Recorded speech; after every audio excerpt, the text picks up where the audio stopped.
Some shows are good. Some shows are great. And then there's Death Note, a show that somehow makes you sit there thinking, yeah, I get why this guy is doing all this. Even when this guy is basically playing judge, jury, and executioner from his bedroom. Because that's the weird part. You're not just watching a story about a notebook that kills people. You're watching a story that slowly convinces you that maybe, just maybe, the guy using it has a point. Wait, what?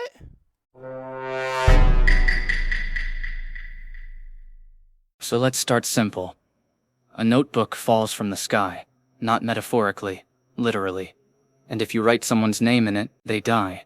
No explosion, no drama, no fighting, just done. And the first thing you'd expect is panic, fear, confusion, maybe calling the police. But Light Yagami looks at it and basically goes, okay, I see the opportunity here.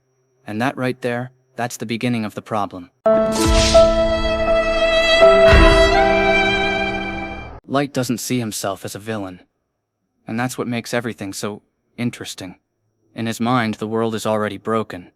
Criminals escape, justice is slow, good people suffer. So when he realizes the notebook is real, he doesn't think, this is dangerous. He thinks, this is correction. And honestly, for a moment, you kinda get it. Because he doesn't start off chaotic, he starts off logical, which is way more dangerous.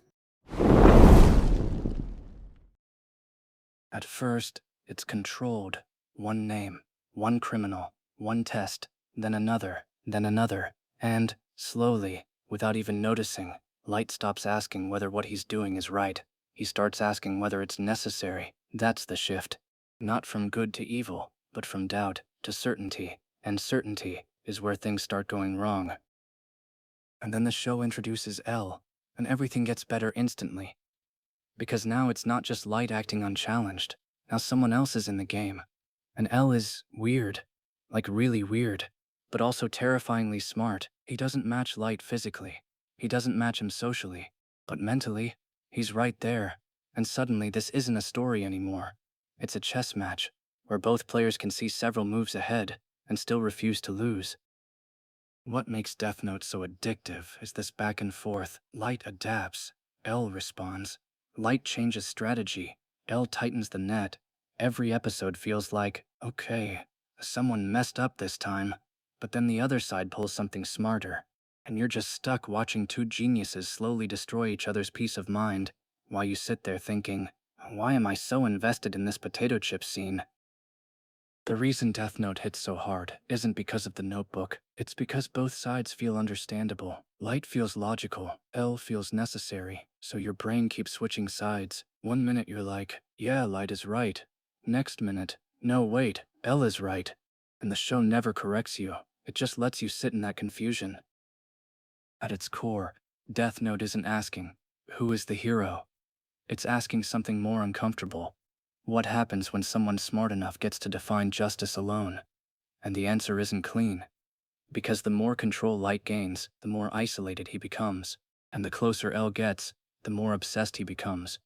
Until both of them stop being normal people, and become roles in a game neither of them can exit.